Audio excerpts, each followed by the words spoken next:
হুদাইবিয়ার সন্ধি, যেখানে আল্লাহ তাআলা বলেন, নিশ্চয়ই আমি তোমাদেরকে এক সুস্পষ্ট বিজয় দান করেছি। সূরা আল ফাতাহ আয়াত নাম্বার 1। 628 খ্রিস্টাব্দের মার্চ মাসে রাসূলুল্লাহ সাল্লাল্লাহু আলাইহি সাল্লাম একটি স্বপ্ন দেখেন, যেখানে তিনি তার সাহাবীদের নিয়ে নিরাপদে কাবার তাওয়াফ করছেন। এই স্বপ্ন দেখে তিনি উমরার উদ্দেশ্যে মক্কায় যাওয়ার সিদ্ধান্ত নেন। প্রায় 1500 সাহাবী নিয়ে তিনি মক্কার দিকে যাত্রা শুরু করেন।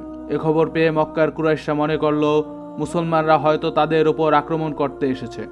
তারা খালিদ ইবনে ওয়ালিদ রাদিয়াল্লাহু তাআলা আনহু, যে কিনা তখনও ইসলাম গ্রহণ করেনি, তাকে 200 জন অশ্বারোহী নিয়ে মুসলমানদের পথ অবরোধ করার জন্য পাঠায়। কিন্তু রাসূলুল্লাহ সাল্লাল্লাহু আলাইহি সাল্লাম বিষয়টি আগেই অনুধাবন করতে পেরে মূল রাস্তা এড়িয়ে বিকল্প পথ দিয়ে হুদায়বিয়ায় পৌঁছায় এবং সেখানে তাঁবু স্থাপন করে। কুরাইশরা দূত পাঠিয়ে আলোচনার উদ্যোগ নেয়। রাসূলুল্লাহ সাল্লাল্লাহু আলাইহি সাল্লাম সুস্পষ্টভাবে জানিয়ে দেন তিনি শুধুমাত্র উমরা করার উদ্দেশ্যে এসেছেন, কোনো যুদ্ধ বা কোনো শত্রুতা তার উদ্দেশ্য নয়।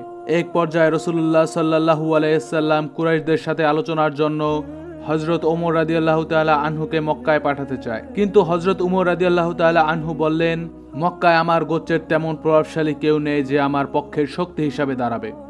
বরং আপনি হযরত উসমান রাদিয়াল্লাহু তাআলা আনহুকে পাঠান, কারণ উসমান রাদিয়াল্লাহু তাআলা আনহু ছিলেন বনু উমাইয়া গোত্রের, আর এই গোত্রটি ছিল মক্কার অত্যন্ত প্রভাবশালী ও ধনী গোত্র। এরপর আলোচনার জন্য হযরত উসমান রাদিয়াল্লাহু তাআলা আনহুকে মক্কায় পাঠানো হয়। কিন্তু ওসমান রাদিয়াল্লাহু তাআলা আনহুর ফিরে আসতে কিছুটা দেরি হলে খবর ছড়িয়ে পড়ে যে ওসমান রাদিয়াল্লাহু তাআলা আনহুকে হত্যা করা হয়েছে।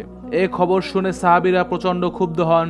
তখন রাসূলুল্লাহ সাল্লাল্লাহু আলাইহি সাল্লাম সাহাবীদের গাছের নিচে শপথ করান যে ওসমান রাদিয়াল্লাহু তাআলা আনহু এর হত্যার প্রতিশোধ না নেওয়া পর্যন্ত তারা কেউ মদিনায় ফিরে যাবেন না। এই শপথকে বলা হয় বাইয়াতুল রিদওয়ান বা গাছতলায় শপথ। তবে পরে জানা যায় উসমান রাদিয়াল্লাহু তাআলা আনহু সুস্থ সবল ছিলেন এবং এটি ছিল নিছকই একটি গুজব। তবে এই ঘটনায় কুরাইশরা বুঝতে পারে রাসূলুল্লাহ সাল্লাল্লাহু আলাইহি সাল্লামের প্রতি সাহাবীদের ভালোবাসা ও অনুগত্য কতটা গভীর। এরপর কুরাইশরা তাদের প্রতিনিধি সুআইল ইবনে আমরকে পাঠায়। বহু আলাপ আলোচনার পর উভয় পক্ষ একটি শান্তি চুক্তিতে উপনীত হয়। এই চুক্তিকে বলা হয় হুদায়বিয়ার সন্ধি। হুদায়বিয়ার সন্ধির মূল শর্তসমূহ: 1. চলতি বছরে মুসলমানরা উমরা করবে না, অর্থাৎ রাসূলুল্লাহ সাল্লাল্লাহু আলাইহি সাল্লাম এবং তার সাহাবীরা এবার মক্কায় ঢুকতে পারবে না, তারা মদিনায় ফিরে যাবেন। তবে পরের বছর 3 দিনের জন্য তারা মক্কায় এসে উমরা পালন করতে পারবেন এবং সেই সময় কুরাইশরা মক্কা ছেড়ে বাইরে থাকবেন। 2. 10 বছরের জন্য যুদ্ধবিরতি। কুরাইশরা এবং মুসলমানদের মধ্যে 10 বছরের জন্য যে কোনো ধরনের যুদ্ধ বন্ধ থাকবে। 3. গোত্রীয় স্বাধীনতা। আরবের যে কোনো গোত্র মুসলমানদের বা কুরাইশদের পক্ষে যুক্ত হতে পারবে, তবে যারা একবার কোনো পক্ষ নেবে তারা অন্য পক্ষে যেতে পারবে না। 4. মক্কা থেকে কেউ পালিয়ে এলে ফেরত দিতে হবে, অর্থাৎ যদি মক্কা থেকে কোনো পুরুষ ইসলাম গ্রহণ করে মদিনায় পালিয়ে যায়, রাসূলুল্লাহ সাল্লাল্লাহু আলাইহি সাল্লাম তাকে কুরাইশদের কাছে ফেরত দেবেন। কিন্তু মদিনা থেকে কেউ মক্কায় চলে গেলে কুরাইশরা তাকে ফেরত দিতে বাধ্য নয়। এসব শর্ত শুনে সাহাবীরা খুবই ক্ষুব্ধ ও অসন্তুষ্ট হন। কেউই এসব চুক্তির শর্তে রাজি হতে চাননি। কিন্তু রাসূলুল্লাহ সাল্লাল্লাহু আলাইহি সাল্লাম ভবিষ্যতে সুদূর প্রসারী ফলাফলের বিবেচনা করে সকল শর্ত মেনে নেন। শুরু হলো চুক্তিপত্র লেখা। হযরত আলী রাদিয়াল্লাহু তাআলা আনহু চুক্তিপত্র লিখছিলেন, যেখানে লেখা হচ্ছিল, এই চুক্তি হচ্ছে মুহাম্মদ রাসূলুল্লাহ সাল্লাল্লাহু আলাইহি সাল্লাম এবং কুরাইশদের মধ্যে। কিন্তু তখনই কুরাইশ প্রতিনিধি সুআইল ইবনে আমর বলে উঠলেন, আমরা মুহাম্মদকে রসুল হিসাবে স্বীকার করি না, তাই রাসূলুল্লাহ শব্দটি কেটে ফেলতে হবে। একথা শুনে সাহাবীরা অত্যন্ত রাগান্বিত হন। তবে রাসূলুল্লাহ সাল্লাল্লাহু আলাইহি সাল্লাম নিজেই নির্দেশ দেন রাসূলুল্লাহ শব্দটি কেটে নিতে। চুক্তি শেষ হওয়ার পরই হঠাৎ সুআইল ইবনে আমরের ছেলে আবু জান্দাল শিকলবন্দি অবস্থায় মক্কা থেকে পালিয়ে মুসলমানদের শিবিরে চলে আসেন। কিন্তু চুক্তির শর্ত অনুযায়ী তাকে কুরাইশদের কাছে ফেরত দিতে হয়।